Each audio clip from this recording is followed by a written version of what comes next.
हाय साଙ୍ଗमान नमस्कार जय जगन्नाथ आशा करछि आपने समस्ते भल खुशी थे मुझे बहुत बढ़िया अच्छे पुणी आ गोटे शुभ सकाल एपिसोड को आप स्वागत करछि मु छबिराणी जदि छबिराणी लाइफस्टाइल चैनल नुआ प्लीज चैनल सब्सक्राइब करेंगे जदि वीडियो भल लगे वीडियो लाइक शेयर कमेंट कर जमा ही भूलें तो ये पल्लवी बसिकी केवल राजेन्द्र कथा भावुची आ हठात ता निज आत्मा पल्लवी गला कौन तू मत चिन्ह पारुनु तू बा केमी चिन्हबू तू आखिरे तो स्वार्थपर आउ मानविकतार पर पड़ी जाइए पल्लवी कहला तमें किए पल्लवीर आत्मा कहूँ पल्लवी तू जहाँ कर ठीक करनु तू निजक असम्मानित करने को जाई 5 लोक पेटे लात मारुचु आ तुलसी भाया देवी कि आ देव भाई भाया देवतुल्य लोक तू ठकुचु स्वार्थपर गोटे सीमा थाए से स्वार्थपरता तू उल्लंघन करूँ तू निजे भाव तू कौन करुचु कौन करने को जाऊँ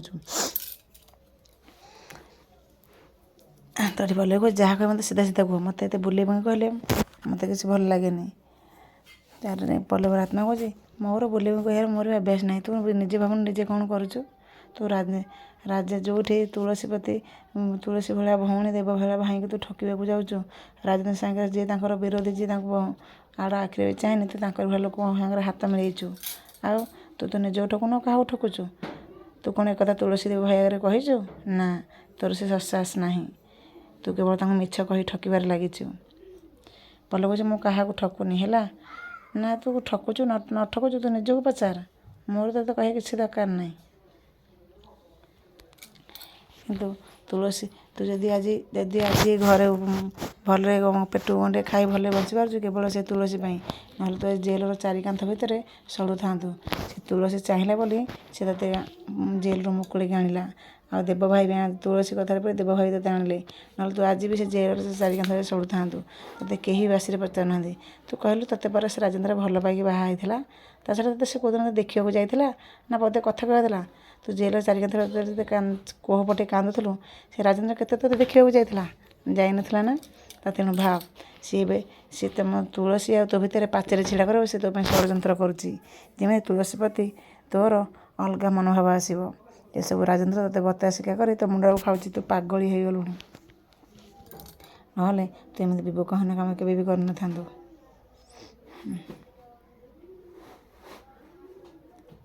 पल्लवी कहला मो कथा मो खुशी जे बाधा मुझे क्या छाड़बी ता छड़ा भाई को जहाँ सब ठीक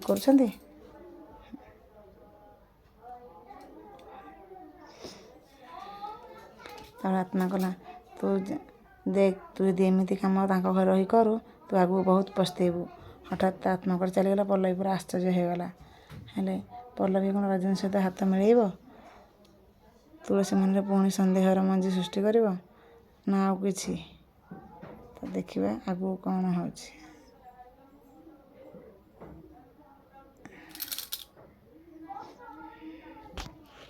एमती पल्लवी कौन कर कौन किसी हो पारनी तेपटे पुलिस एपटे चंदन आउ जड़े पुलिस वाला कहे अरे तुम आज मत शीघ्र पलि आस तो से इन्सपेक्टर कहे मत कौ काम बाकी रख भल लगे सार मो कम न सरला पर्यंत मुझे शांति रही पारे चंदन कहला गुड गुड भेरी गुड तुम भाया एमती पुलिस अफिसर जब भल भाव कम करेंगे ताहले देशर निश्चिंत उन्नति हे हेल्ले तुम लांज धरी लांज धरी जापर तुम जहाँ लांज धरीच सी आगू तुम ही तले रही कौन चिंता कर ना ना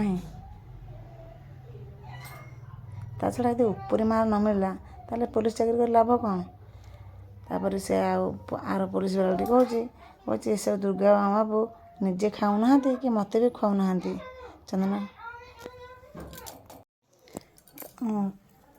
आर पुलिस वाला कहूँ मुझे शुणिली दुर्गा बाबू गोटे पुराणा पुलिस केस धाँधपड़ कर मत कम साहय करने अच्छा मुझे मत लगुच सी कौन कहते आपड़ से केस इनवल्व अच्छा कहला व्हाट ना हाँ सार चंदन कह जहाँ कहे बुझी कहे तार आर पुलिस कहे ना सार मो पाटू खसीगला से किसी नुह तापर चंदन से आर पुलिस वाला बुले बुंकी सब कथा पचारा से पुलिस वाला कहे ना सार आपण से भूल काम कर ନା କାଇଁ ମୁଁ କାହିଁ ସେମିତି କରିବି? ହଁ ସେ ଦୁର୍ଗା ମଦରେ ବିଷ, ନା ନା ନା ମୁଁ ବିଷ କାହିଁ ମିଶେଇବି? ସିଏ କେମିତି ବୋଲେ ମୁଁ କେମିତି କହିବି? ହେଲେ ସତ କଥା ହେରା ଚନ୍ଦନ ପାଟିରୁ ସବୁ ବାହାରି ପଳେଇ ଆଉଥାଏ।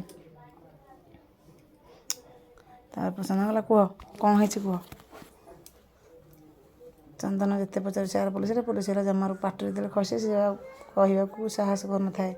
ହେଲେ ଚନ୍ଦନ ତାକୁ ବୁଲେଇ ବଙ୍କେଇ ଲାଞ୍ଚ ଦେବ ବୋଲି କଥା କହି ତାକୁ ଠକୁଛି। ତାପରେ ସେ ପୋଲିସରେ ବାଧ୍ୟ ହୋଇ ଲାଞ୍ଚ ନେବା ଅଭିଯୋଗରେ କହିଲା ହଁ ସାର୍, ଦୁର୍ଗା ସାର୍ କହୁଥିଲେ ଚନ୍ଦନ ବିରୁଦ୍ଧରେ ଏମିତି ପ୍ରମାଣ ମୁଁ ଯୋଗାଡ଼ କରିଛି ତାକୁ ଆଉ କେହି ବି ମୁକୁଳେଇ ପାରିବେନି। ସାର୍ ଆପଣ କ'ଣ ସତରେ ସେ କେସ୍ରେ ଅଛନ୍ତି? ତାପରେ ସେ ଦୁର୍ଗା ମୋର କ'ଣ କରିବ? ସିଏ ବି କିଛି ବି କରିପାରିବେନି।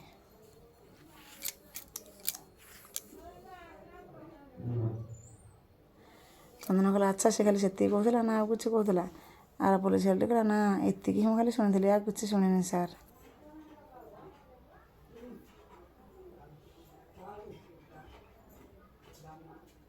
ତାପରେ ହେଲା ହଁ ସାର୍, ଚାକିରି କଲା ଦିନଠୁ ମୋ ପାଟିରେ ଲାଞ୍ଚ ଗୋଟେ ହେଲେ ବାଜିନି।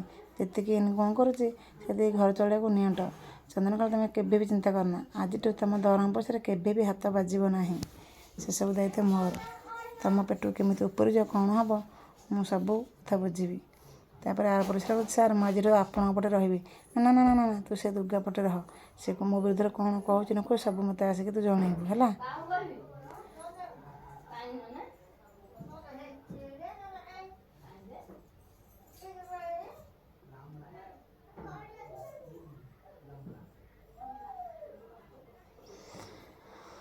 ତାପରେ ଚନ୍ଦନ ସେ କଥା ଭାବି ଚିନ୍ତା କରୁଛି। ଚନ୍ଦନ ହଠାତ୍ ପୋଲିସ କଥା ଶୁଣି ଚମକି ଯାଉଛି। କହିଲା ମୁଁ ଆଉ ଫସିବିନି ରେ। ଏମିତି କହି ଚନ୍ଦନ ଆର ପୋଲିସଟାକୁ ମାଲିସ କରୁଛି ଯେମିତି ତାର ସବୁ ପ୍ରମାଣ ଦୁର୍ଗା ପାଖରୁ ଆଦାୟ କରି ତାକୁ ଜଣେଇବ।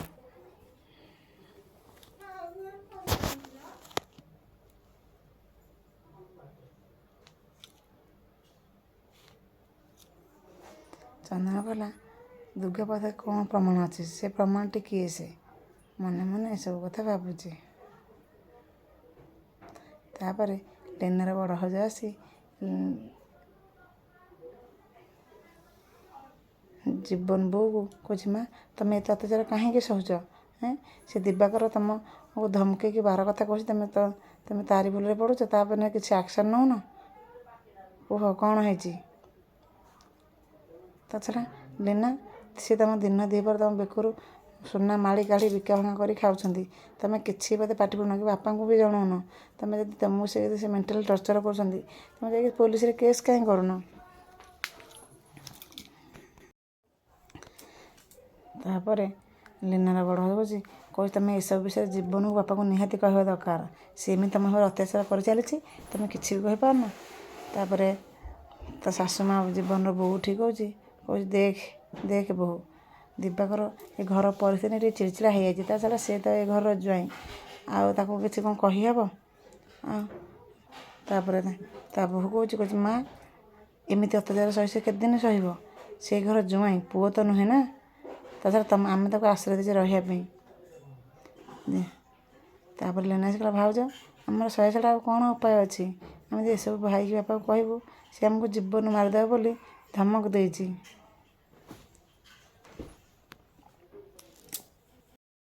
ତାପରେ ହଠାତ୍ ଦିବାକର ଆସି ପହଞ୍ଚି ଯାଉଛି। କହୁଛି ଏ ତମେ ସବୁ କ'ଣ ମୋ ବିଷୟରେ ଏଠି କ'ଣ ଆଲୋଚନା ଚାଲିଛି?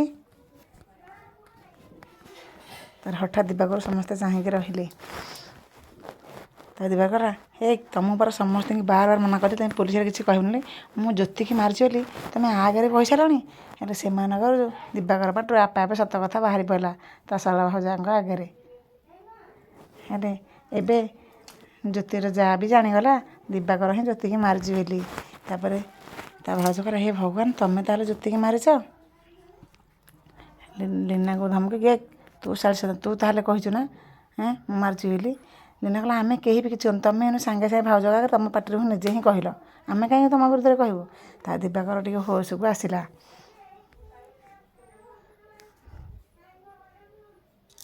ଦିବାକର ଦେଖିଲା ଏ ଶଳା ମୁଁ କ'ଣ ଭାବିକି କ'ଣ କହିଦେଲି। ତାର ନିଜକୁ ନିଜ ବହୁତ ବିରକ୍ତ ହୋଇ କାନ୍ଥରେ ହାତ ବାଡ଼େଇ ଦେଲା।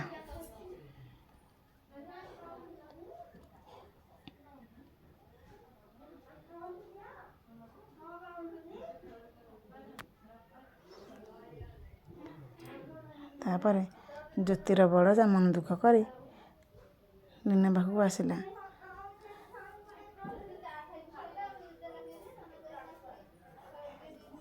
ଜ୍ୟୋତିର ବଡ଼ଜା କହୁଛି ମା, ତମେ ପରା ଏ ଘରର ମୁରବୀ, ତମେ ଏତେ ବଡ଼ କଥା ଜ୍ୟୋତି ନାଁରେ ମୋତେ ଲୁଚେଇ ପାରିଲ?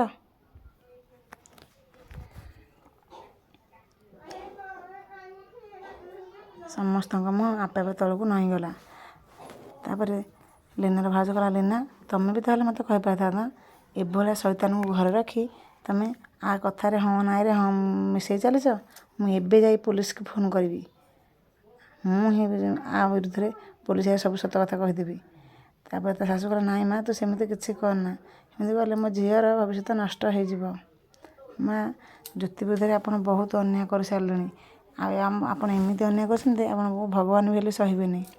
ମୁଁ କହୁଛି।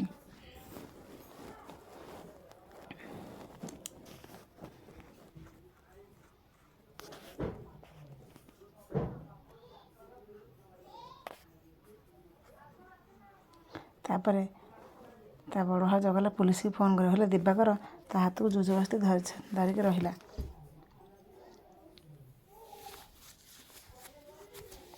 ଦିବାକର କଟମଟ କରି ରାଗରେ ତା ଭାଉଜକୁ ଚାହିଁ ରହିଛି। କହିଲା, କ'ଣ କହିଲ? ପୋଲିସ କହିବ? ତାପରେ ତା ଭାଉଜ କହିଛି, ଲିନା ଭାଉଜ କହୁଛି, ଚାଲ, ତମେ କେମିତି ଜ୍ୟୋତିକି ମାରିଲ ମୁଁ ଆଜି ସମସ୍ତଙ୍କ ସାମ୍ନାରେ କହିଦେବି। ତାପରେ ସେ କହିଲା, ମୁଁ ତମ ଶାଶୁ କି ସ୍ତ୍ରୀ ନୁହେଁ ଯେ ତମେ ମୋତେ ନାଲି ଆଖି ଦେଇ ଧମକେଇ ଦେବ। ମୁଁ ସବୁ ସତ କଥା କହିଦେବି। ତାପରେ ଦିବାକର, ଚାଲ, ଜ୍ୟୋତିକି କେମିତି ମାରିଥିଲି ଛାତ ଉଠେଇଲି କି ମୁଁ ସବୁ କହିଦେବି। ତାପରେ ତା ଭାଉଜ ହାତକୁ ଛିଞ୍ଚାଡ଼ି ଦେଲା। ଛାଡ଼ ମୋତେ, ତମର ସାହସ କେମିତି ହେଲା ମୋ ହାତ ଧରିବା ପାଇଁ? ମନେ ରଖ, ଆଉ ଜୀବନରେ କେବେ ସାହସ କରି ହାତ ଧରିବ। ମୁଁ ଏବେ ବି ଯାଇ ପୋଲିସକୁ ଫୋନ୍ କରି କହିବି, ଯେତେବେଳେ ତୁମକୁ ଶାନ୍ତି ମିଳିବ। ଦିବାକର ତା ସଳହ ତଣ୍ଟିକି ଚିପି ତା ଜୋରଜବରଦସ୍ତି ଧରିକି ରହିଲା। କହିଲା, କ'ଣ କହିଲୁ ବେ? ତୁ ଯାଇକି କହିବୁ? ତୁ ଯଦି କହିବୁ ତାହେଲେ ତୋ ବିଚରା ସ୍ୱାମୀଟା ମୋରି ହାତରେ ଜୀବନ ହରେଇ ବସିବ। ଗୋଟେ ମଣିଷ ମାରିଲେ ଯେତିକି ଅପରାଧ, 5ଟା ମଣିଷ ମାରିଲେ ସେତିକି ଅପରାଧ। ତାହେଲେ ମୁଁ ତମମାନଙ୍କୁ ମାରିକି କାହିଁ ଜେଲ୍ ଯିବିନି? ଏମିତି ଜେଲ୍ ଯିବି, ସେମିତି ବି ଜେଲ୍ ଯିବି। କହିବୁ? ଥାନା ପୋଲିସ ଆଗରେ କହିବୁ ସବୁ ସତ କଥା। ଦିବାକର ତାକୁ ଧମକେଇକି ଲିନା ଭାଉଜକୁ ଡରଉଛି। ତୁ ଯଦି କହିବୁ ତୋ ସ୍ୱାମୀକୁ ମୁଁ ଜୀବନ ମାରିଦେବି। ହେଲେ ଲିନାର ତା ମାଆର ଥାଇ କିଛି ବି କରିପାରୁନାହାନ୍ତି।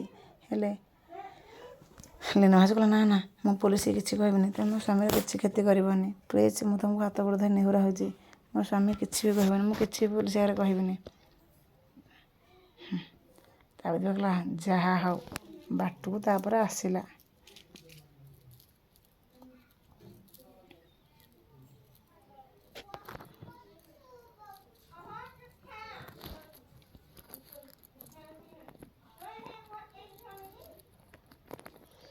ତାପରେ କହିଲା, ନା, ମୁଁ ଡରିକି ଲିନା ଭାଉଜ, ମୁଁ କିଛି ଦେଖିନି, ମୁଁ କିଛି ଶୁଣିନି, ମୁଁ କାହା ଆଗରେ କାହା କଥା କହିବିନି।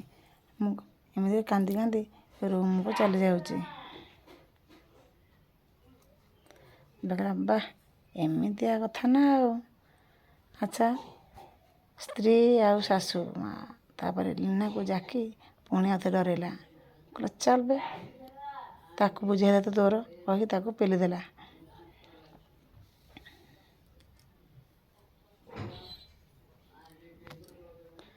ଏପଟେ ଦିବାକର ତା ଶାଶୁ ମାଆକୁ ବି ଚାହିଁ ରହିଲା।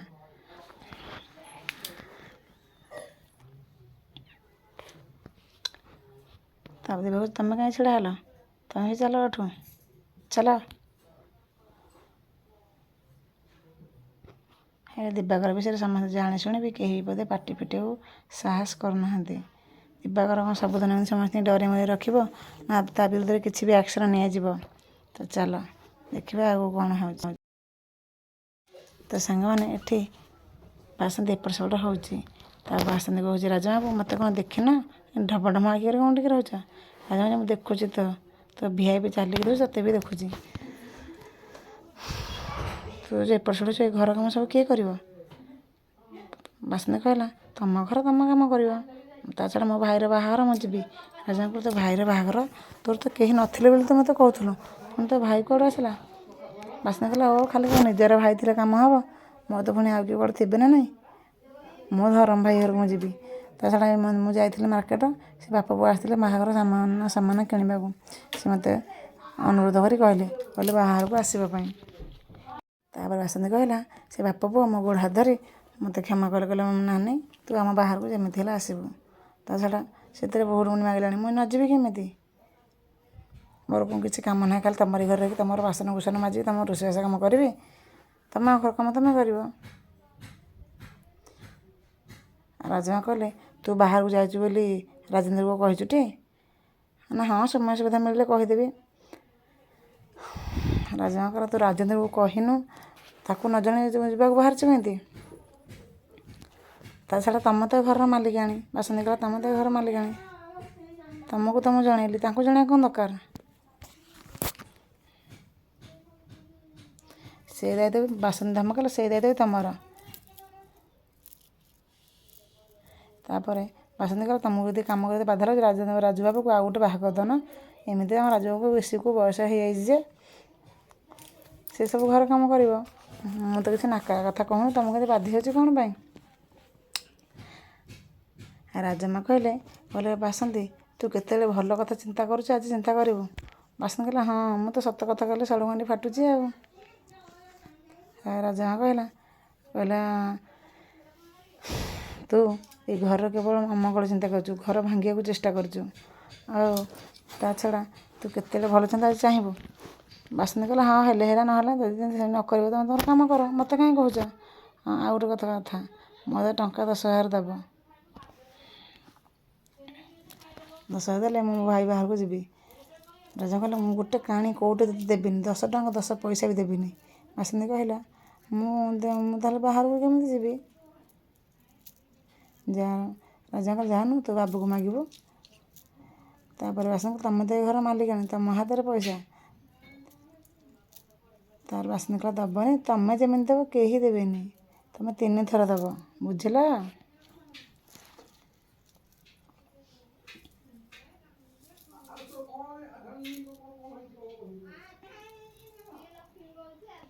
ତାପରେ ପଲ୍ଲବୀ ଫ୍ୟାକ୍ଟ୍ରି ଆସିଯାଉଛି। ଫ୍ୟାକ୍ଟ୍ରିରେ ଜଣେ ଷ୍ଟାଫ୍ କୁହନ୍ତି ମ୍ୟାଡ଼ାମ୍ ଆପଣଙ୍କୁ ଭିତରେ ସାର୍ ଖୋଜୁଛନ୍ତି। ତାପରେ ପଲ୍ଲବୀ ଦେବର ଅଫିସ୍ ଭିତରକୁ ଗଲା, ଦେଖିଲା ବେଳକୁ ସେଠି ତୁଳସୀକି ସମ୍ବର୍ଦ୍ଧନା ଦିଆଯାଉଛି, ଆଉ ସମସ୍ତେ ପୁରା ଖୁସି ଅଛନ୍ତି। ତାପରେ ତୁଳସୀକି ସମସ୍ତେ ଫୁଲ ତୋଡ଼ାରେ ସ୍ୱାଗତ ଜଣାଉଛନ୍ତି। ହେଲେ ପଲ୍ଲବୀ ଏସବୁ ଦେଖି କେବେ ବି ସହିପାରୁନି।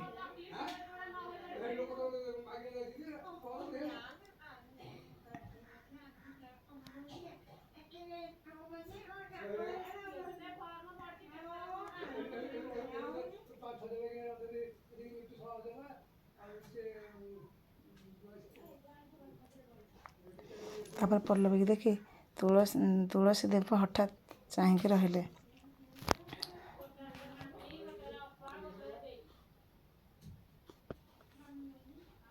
ତାପରେ ପଲ୍ଲବୀ କହିଲା ଆରେ ପଲ୍ଲବୀ ତୁ କେତେବେଳେ ଆସିଲୁ, ଆସ ଭିତରକୁ ଆସ।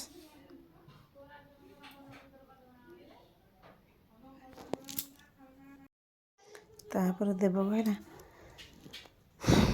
ତା ବାପାମାନେ ତୁଳସୀ ମାନଙ୍କୁ ଆଗରୁ ଜାଣିଥିବେ, ଆଉ ତାଙ୍କର ଅଫିସ୍ ପ୍ରତି ବିଜନେସ୍ରେ ବହୁତ ଅଭିଜ୍ଞତା ରହିଛି, ପଲ୍ଲବୀଠାରୁ ଆହୁରି ଅଧିକ। ହେଲେ ପଲ୍ଲବୀ କଥା ଶୁଣି ଜମାରୁ ଭଲ ଲାଗୁନଥାଏ। ହେଲେ ତୁଳସୀର ଏମିତି ଅଭିଜ୍ଞତା ଦେଖି ଦେବର ଅଫିସ୍ ଷ୍ଟାଫ୍ ମାନେ ସମସ୍ତେ ଖୁସି ଅଛନ୍ତି। ତାପରେ ଦେବ କହିଲା ଆଜିଠୁ ଏ ଅଫିସ୍ର ଦାୟିତ୍ୱ କେବଳ ତୁଳସୀ ମ୍ୟାଡ଼ାମ୍ ହିଁ ମୁଣ୍ଡେଇ। ହେଲେ ତୁଳସୀ ପଲ୍ଲବୀ ଖାଲି ଚାହିଁ ରହୁଥାଏ, ପଲ୍ଲବୀ ମନରେ ହରସ ନାହିଁ। ତୁଳସୀ କିନ୍ତୁ ସବୁ କଥା ବୁଝିପାରୁଥାଏ। ଦେବ କହିଲା ଶୁଣ ଆଜିଠୁ ବି ଯାହା ପଚାରିବ ମ୍ୟାଡ଼ାମ୍କୁ ସବୁ ବୁଝିନି ପଚାରିବ। ମ୍ୟାଡ଼ାମ୍ ସବୁ ଅଫିସରେ ସବୁ ଷ୍ଟାଫ୍ ମାନଙ୍କୁ ସମସ୍ତଙ୍କୁ କହୁଛି, ତୁଳସୀ ମ୍ୟାଡ଼ାମ୍ ଯାହା କହିବେ ସେଇଆ ହିଁ ହେବ। ଦେଖିବ ତୁଳସୀ ମ୍ୟାଡ଼ାମ୍ ଅଫିସ୍ ନେଇକି କେଉଁ ଶୀର୍ଷରେ ପହଞ୍ଚେ ଆପଣମାନେ ହିଁ ଦେଖିବେ। ଆଉ ସେ ଆଗରୁ ସୂର୍ଯ୍ୟପ୍ରକାଶ ନ୍ୟୁଜ୍ ମ୍ୟାଗାଜିନ୍ ଏଡ଼ିଟର୍ ଥିଲେ, ଆଉ ତାକୁ ବହୁତ ଆଗକୁ ନେଇଥିଲେ।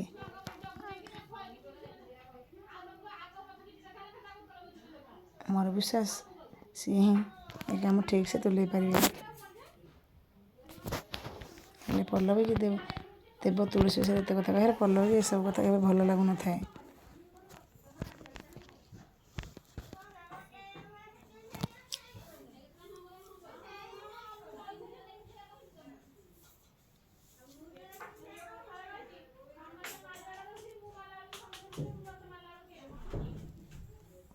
ଦେବ କହିଲା ପଲ୍ଲବୀ ତୁ ତମେ କେଉଁଠି ଥିଲୁ? ନାଇଁ ଭାଇ ମୁଁ ଟିକେ ଥିଲି ଏଇଠି ଆଉ। ଦେବ କହିଲା ହଁ ହଉ। ତାପରେ ପଲ୍ଲବୀ ସେଠୁ ଚାଲି ଯାଉଛି। ସାଙ୍ଗମାନେ ଦେବ କହିଲା ତୁଳସୀ ଆଜିଠୁ ହେଲା ତୋ ସିଟ୍, ଏଇଠି ତୁ କେବଳ ବସିବୁ। ହଁ ମୁଁ ଏଥର ଜାଣିଲି ମୋ ଭଉଣୀ ଘରେ ରହି ବୋର ହୋଇଯାଉଥିଲା, ଆଉ ଏଠି ରହିଲେ ପଲ୍ଲବୀ ତୁମେ ଦୁଇ ଜଣ ଯାକ ମିଶିକି ମୋ କମ୍ପାନୀ ନିହାତି ଆଗକୁ ନେବ, ଏ ବିଶ୍ୱାସ ମୋର ତୁମ ଦୁଇ ଜଣଙ୍କ ଉପରେ ଅଛି।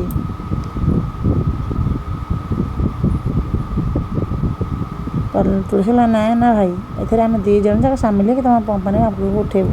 ତାପରେ ପଲ୍ଲବୀ କହିଲା ହଁ ତୁଳସୀ, ତୋ ତ ମୋଠୁ ବେଶୀ ଅଭିଜ୍ଞତା ମାନେ ବିଜନେସ୍ ବିଷୟରେ, ସେଇଥିପାଇଁ ତ ଭାଇ ତୋତେ ରଖିଲେ। ଦେବ କହିଲା ହଁ ଏଇଟା ବି ଠିକ୍ କଥା। ତାପରେ ଦେବ କହିଲା ପଲ୍ଲବୀ ଚାଲ।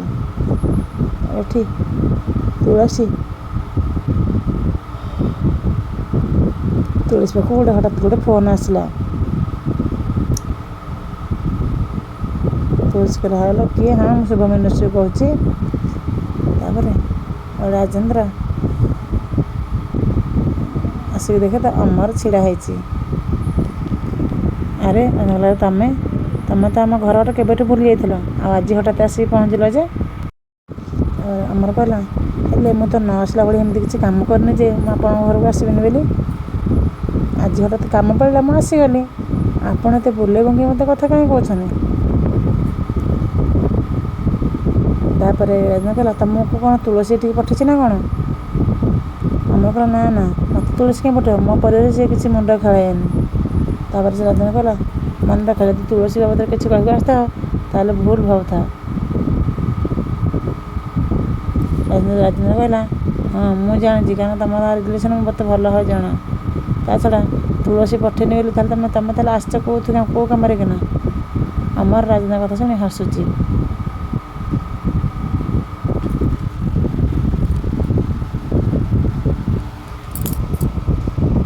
ଅମର କହିଲା ନା ମୁଁ ତମକୁ ନିମନ୍ତ୍ରଣ କରିବାକୁ ଆସିଛି, ମୁଁ ଜାଣେ।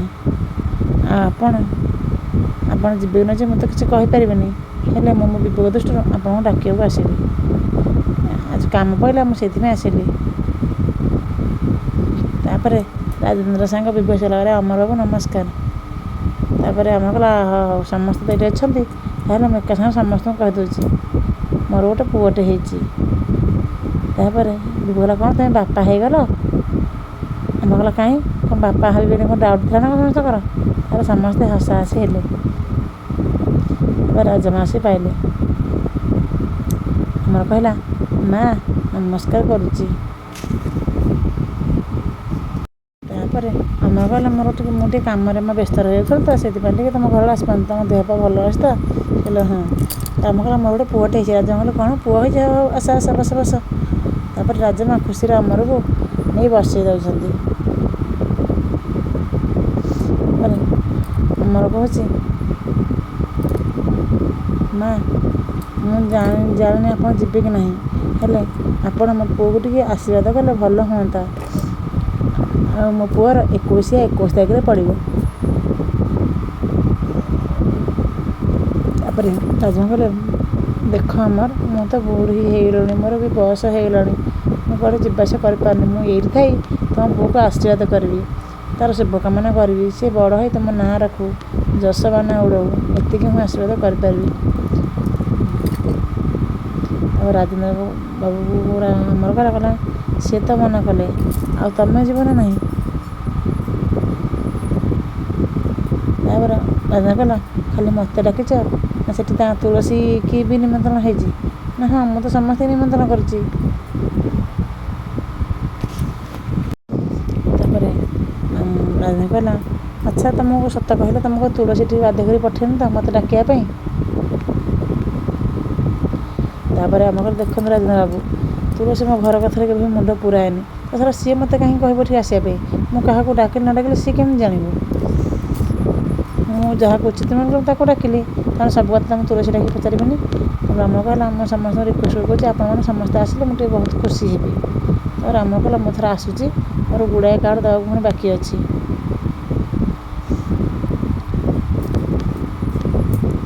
ତାପରେ ରାମ କହିଲା ମା ମୁଁ ଆସୁଛି।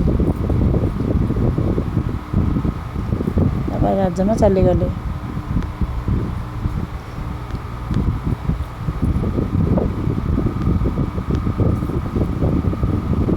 ତାପରେ ବିଭୁ କହିଲା ରାଜେନ୍ଦ୍ର ତୁ ତ ସମସ୍ତଙ୍କର ଡାଉଟ୍ କରିବା ତ ଗୋଟେ ଅଭ୍ୟାସ ହେଇଗଲାଣି, ତ ଆଗରୁ ଏମିତି ନଥିଲୁ, ଏବେ ଏମିତି କ'ଣ ପାଇଁ ହେଉଛୁ? ରାଜେନ୍ଦ୍ର କହିଲା ମୁଁ କ'ଣ ପାଇଁ ତୁ ଜାଣିପାରୁନୁ, ତୁ କିଛି ବୁଝିପାରିବୁନି। ତାହେଲେ ବିଭୁ କହିଲା ତୁ ସେଠିକି ଯିବୁ ନା ଯିବୁନି? ରାଜେନ୍ଦ୍ର କହିଲା ହଁ ମୁଁ ନିଶ୍ଚୟ ଯିବି ସେଠିକି, ଆଉ ବହୁତ ବଡ଼ ଗିଫ୍ଟ ବି ନେଇକି ଯିବି।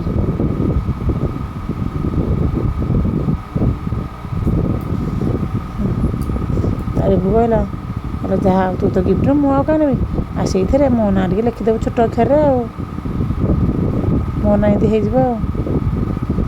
ତାପରେ ଶୁଣ ବିଭୁ ମୁଁ ସେଠିକି ଯାଉଛି କେବଳ ଅମର ପୁଅକୁ ଦେଖିବା ପାଇଁ ନୁହଁ, ସେଠି ଚହଟରାୟ ବଂଶ ସମସ୍ତେ ଆସିଥିବେ, ଆଉ ମୋତେ ଦେଖି ତାଙ୍କୁ ଅପମାନ ଲାଗିବ, ସେଥିପାଇଁ ମୁଁ ସେଠିକି ଯିବି।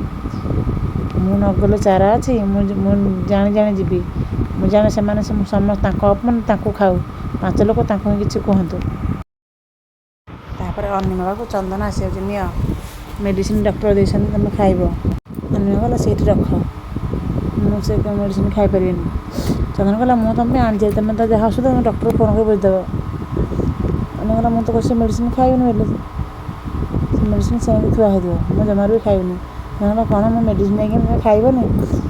ଅନିମା କହିଲା ସେ ମେଡ଼ିସିନ ଖାଇଲେ ମୋ ଦେହ ବେଶୀ ଖରାପ ହେଇଯାଉଛି, ତା ଛଡ଼ା ଏମିତିଆ ତ ମୋ ମେଡ଼ିସିନ ମୋତେ ବି ଭଲ ନୁହେଁ, ମୁଁ ବଞ୍ଚିବି ମୋତେ ଠିକ୍ ଠିକ୍ ନାହିଁ, ମେଡ଼ିସିନ ଖାଇକି ଲାଭ। ତାପରେ ଚନ୍ଦନ କହିଲା କ'ଣ ମୁଁ ତୁମ କଥା ବୁଝିପାରୁନି? ଅନିମା କହିଲା ହଁ ଏ ମେଡ଼ିସିନ ଖାଇଲେ ମୋତେ ଭଲ କରିବା ଜାଗାରେ ମୋ ଦେହ ବେଶୀ ଖରାପ ହେଉଛି, ଆଉ ସବୁ ତ ଦେହରେ ମୋ ବିଷ ଖେଳି ଯାଉଛି।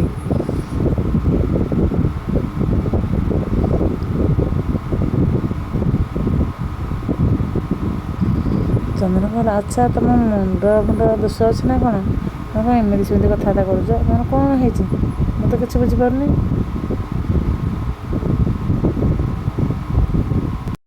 ତାପରେ ଅନିମା କହୁଛି ମୋର ଆଉ କାହାରି ବି ବିଶ୍ୱାସ ନାହିଁ, ଔଷଧ ଦେଲା ବାଲା କି ଔଷଧ ଆଣନା ବାଲା କି ଔଷଧ ତିଆରି କଲା ବାଲା, ମୋର କାହାରି ଉପରେ ବି ଟୋଟାଲ ବିଶ୍ୱାସ ନାହିଁ। ମୁଁ ଜାଣିଛି ଏ ମେଡ଼ିସିନ ଖାଇଲେ ମରିବି, ନ ଖାଇଲେ ବି ମରିବି। ଚନ୍ଦନ କହିଲା ସେ ବାଜ୍ୟ କଥା ତୁମେ କାହିଁକି କହୁଛ କହିଲ, ମୁଁ ତ ତୁମେ ଖାଅ, ଖାଇଲେ ତୁମ ଦେହ ଠିକ୍ ହେଇଯିବ। ଅନିମା କହିଲା ଛାଡ଼ ସେ କଥା। ଚନ୍ଦନ କହିଲା ଆରେ ବାଃ ବଢ଼ିଆ ସୁନ୍ଦର ସାର୍ଟଟେ ତ।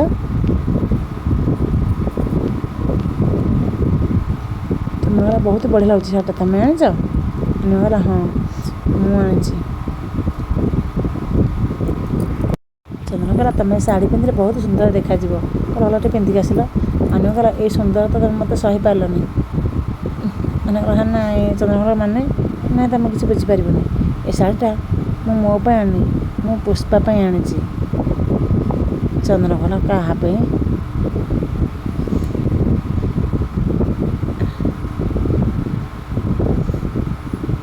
ମୁଁ ଯାହାକୁ କହିବି ତୁମେ ଶାଢ଼ୀଟା ତାକୁ ହିଁ ଦେଇଦେବ, ତମ ସ୍ତ୍ରୀ ପୁଷ୍ପା ପାଇଁ ଆଣିଛି ମୁଁ। ମୋ ଭିତରେ ଢେର ସାରା ଭଲ ପାଇବା ରହିଛି, ତାକୁ ମୋ ନା କହିଲେ ସେ କିଛି ବି କହିବନି, ଆଉ ତୁମର ଦାମ ଜାଣିବ କିଛି ଦରକାର ନାହିଁ, ତାକୁ ଶାଢ଼ୀ ଦେବ ସେ ପିନ୍ଧିବ, ସେ ପିନ୍ଧିଲେ ଲକ୍ଷ୍ମୀ ଭଳିଆ ଦେଖାଯିବ। ତୁମେ ଯାହାକୁ ବେଶୀ ଭଲ ପାଅ ମୁଁ ତା ପାଇଁ ଶାଢ଼ୀଟା ହିଁ ଆଣିଛି। ଚନ୍ଦନ କହିଲା ମୁଁ କାହାକୁ ବେଶୀ ଭଲ ପାଏ? ମୁଁ ସତ କହୁଛ ପୁଷ୍ପା ପାଇଁ, କାହିଁକି? ଅନିମା କହିଲା ହଁ ମୁଁ ଖୁସିରେ ଆଣିଛି।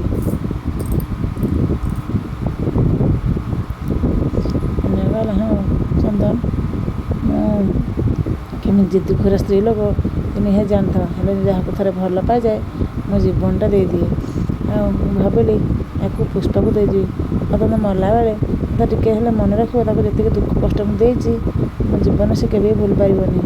ମୋତେ ଏବେ ବଞ୍ଚିଥାଉ ତାକୁ କିଛି ଗୁଣ ତାକୁ ଟିକେ ଯଦି ସାହାଯ୍ୟ କରିକି ତାକୁ ତା ମନ ଖୁସି କରିଦେଲି ମୋ ଆତ୍ମାକୁ ବହୁତ ଶାନ୍ତି ମିଳିବ ନା ଚନ୍ଦନ। ତାପରେ ଅନିମା କହିଲା ମୁଁ ଜାଣିଛି ପର ଜିନିଷ କେବେ ନିଜର ହୁଏ ନା। ଆଉ ଯଦି ବା ଲୋକ ଦେଖା ନିଜର ହୁଏ ତାହା ଭଗବାନ କେବେ ସହିପାରନ୍ତିନି। ମୁଁ ଜାଣିଛି ଯିଏ ଯାହାର ସେ ତା ପାଖକୁ ଦିନେ ନା ଦିନେ ହିଁ ଯିବ। ମୁଁ ଯେତେ ଜବରଦସ୍ତି ଛଡ଼େଇକି ରଖିଲେ କ'ଣ ହେଲା? ଚନ୍ଦ୍ରକଳା ତମେ ତମ ଶାଢ଼ୀ ଫାଡ଼ି ରଖିଲ, ମୋତେ କି ଧନ୍ଦାରେ ଯାଇ ପୁରଉଛ? ମନେଗଲା ଏଇ ଶାଢ଼ୀଟା ତମକୁ ଦେଉଛି, ତମେ ନେଇକି ପୁଷ୍ପାକୁ ଦେଇଦେବ ଆଉ କହିବ ମୁଁ ଦେଇଛି। ଦେଖିବ ସେ ବହୁତ ଖୁସି ହେଇଯିବ ମୋ କଥା ଶୁଣୁ ଶୁଣୁ। ମୁଁ ଯେତିକି କଲି ତମେ ସେତିକି କର ହେଲା। ହେଲେ ଅନ୍ୟ କଥା ପୁଣି ଚନ୍ଦନ ପୁରା ମୁହଁର ଫେସ୍ କଟିଂ ପରିବର୍ତ୍ତନ କରିଦେଉଛି। ମନେ ମନେ ଭାବୁଛି କି ସତରେ କ'ଣ ପୁଷ୍ପାକୁ ଭଲ ପାଉଛି ନା ଆଉ କିଛି ପ୍ଲାନ୍ କରୁଛି।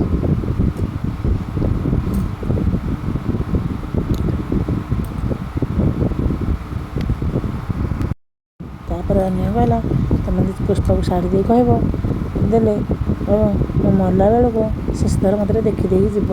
ମୁଁ ତାକୁ ଦେଖିବାକୁ ବହୁତ ଇଚ୍ଛା ହେଉଛି। ଚନ୍ଦନ କହିଲା ଆରେ ବା ତମେ ତ ବଢ଼ିଆ ଡ୍ରାମା କରିପାରୁଛ। ଅନ୍ୟ କହିଲା ଡ୍ରାମା ତମକୁ ଆସେ ଚନ୍ଦନ, ମୋତେ ନୁହେଁ। ଡ୍ରାମା କେବଳ ମୁଁ ତମଠୁ ହିଁ ଶିଖିଛି। ତମେ କେମିତି ଭଲ ଡ୍ରାମା କରିପାର, କେମିତି ବିଶ୍ୱାସରେ ବିଷ ଦେଇପାର, ସେ କଥା ମୁଁ ଠିକ୍ ଭଲ ଭାବେ ବୁଝି ସାରିଛି। ଛାଡ଼ ତମକୁ ସେ କଥା କହିକି ଲାଭ କ'ଣ? ଚନ୍ଦନ କହିଲା ହଁ ହଉ, ଆଉ କ'ଣ କରିବାକୁ ହବ କୁହ, ତା ବି କରିବାକୁ ରାଜି ଅଛି।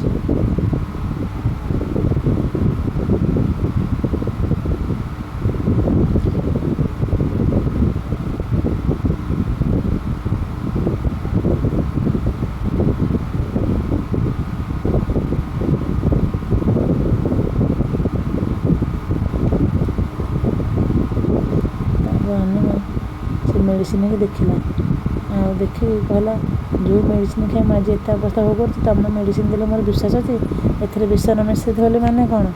ମୁଁ ମେଡ଼ିସିନ ଜମାରୁ ଖାଇବିନି। ମୁଁ ଜାଣିଛି ମୋର ତ ସମୟ ପାଖେ ଆସିଲାଣି, ଯେମିତି ହେଲେ ବି ମରିବି।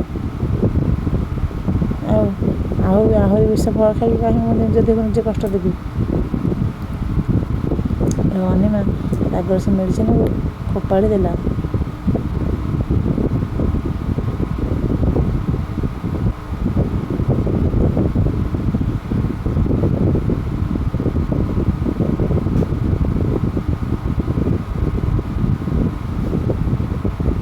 ଏଠି ନୀଳିମା ବସି ସବୁ କଥା ଭାବୁଛି। ତୁଳସୀ କଥା, ତା ମା କଥା, ତା ଭାଇ କଥା, ସମସ୍ତଙ୍କ କଥା ବସି ଭାବୁଛି।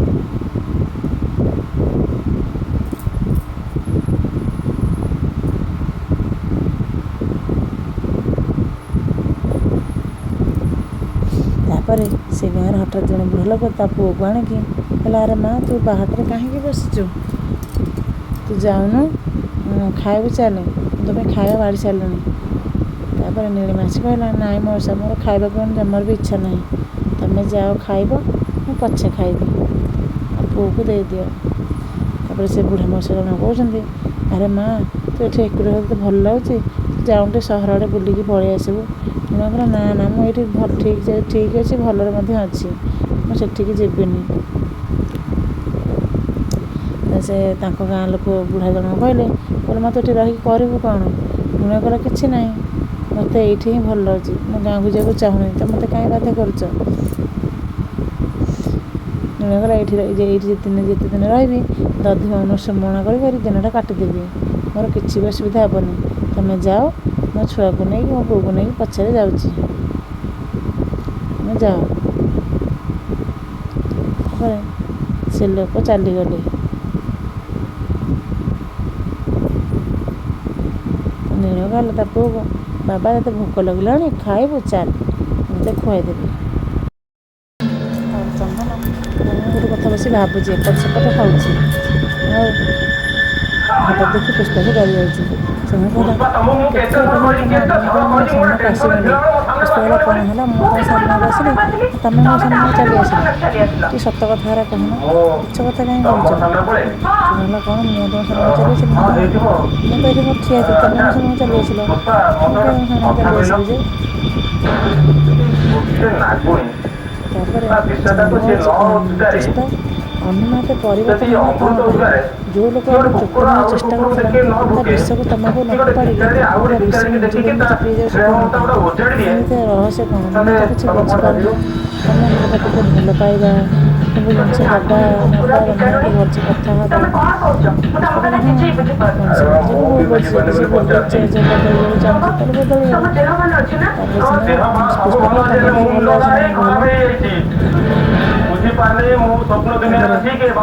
କେମିତି ଭଲ ହେଇ ମୋତେ ଅନ୍ୟ କଥା କହିବା ମଣିଷ କେମିତି ଲାଗୁଛି। ପୁଷ୍ପା କହିଲା ହେ ପ୍ରଭୁ ଭଲ ବୁଦ୍ଧି ଦେଇଛନ୍ତି, ଜାଣିଗଲି କରିଛି ନା କଣ?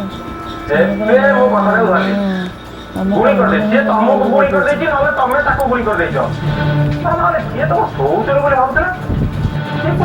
ଚନ୍ଦନ କହିଲା ଆମର ସେଇ ହିଁ ହେଇଯାଇଛି ହଠାତ୍ ସେମାନେ ଭଉଣୀ କଥା ଯିଏ ପୁଣି ନିଜେ ନିଜେ ସୌତୁକ ଧରିଥିଲା ଯାହାକୁ ସେମାନେ ଭଉଣୀ କରିକି ଯିବା ଆସିବା ଭଲ ଭଲ କଥା କହୁଛି। କଥା ତ ମଜା ଲାଗୁନି। ତମର ଅନିମା ଛାଡ଼ିଦେଲେ ନାହିଁ ଅନିମା ତମର ବି ତମେ ଦି ଜଣ ତମ ଦି ଜଣ କହୁଛି ହଠାତ୍ ତମର କୁକୁର କାରଣ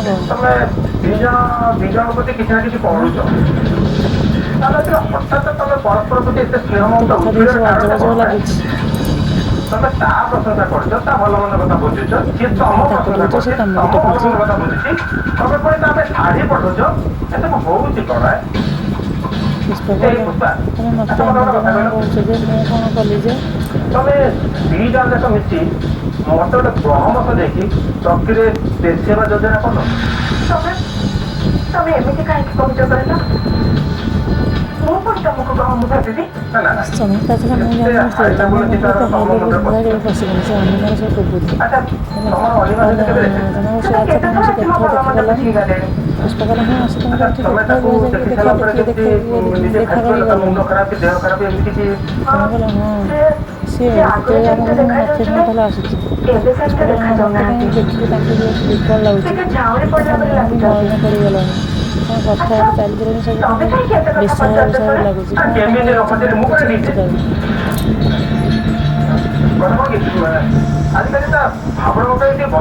କହିଲା ହଁ ହବନି କେମିତି ସରି ଚନ୍ଦନ କହିଲା ହଁ ହବନି ତାପରେ ବିଷ ସରି ମୁଁ କ'ଣ କହୁଥିଲି କ'ଣ କହିସାରିଲିଣି। ଚନ୍ଦନ ସବୁବେଳେ ତା ସ୍ତ୍ରୀ ଆଗରେ ଲୁଚଉଛି ଅନ୍ୟର ବିଷ ଲୁଚେଇଲି ପୁଷ୍ପା କଥା ଜମା ବି ଜାଣିନି। ତାପରେ କହିଲା ହଁ ମୁଁ ଯାଇ ତମେ ଆସ ସାଙ୍ଗ ହେଇକି ଖାଇବା। ଚନ୍ଦନ ସେଇ କଥା ବସି ଭାବିଲା।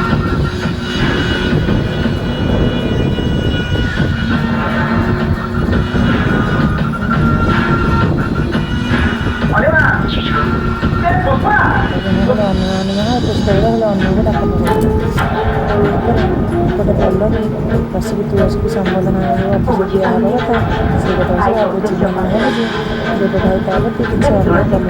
ତୁଳସୀ ଆସନରେ ତାକୁ ପଚାରୁନାହାନ୍ତି କୌଣସି କଥା ତାକୁ ମଧ୍ୟ କହୁନାହାନ୍ତି। ସେ ନିଜକୁ ଏକୁଟିଆ ଭାବୁଛି ତୁଳସୀ ବିଷୟରେ ତୁଳସୀ କାଦିରେ ଭଲ ପାଉଛନ୍ତି ସେଇ କଥା ସେ ମନେ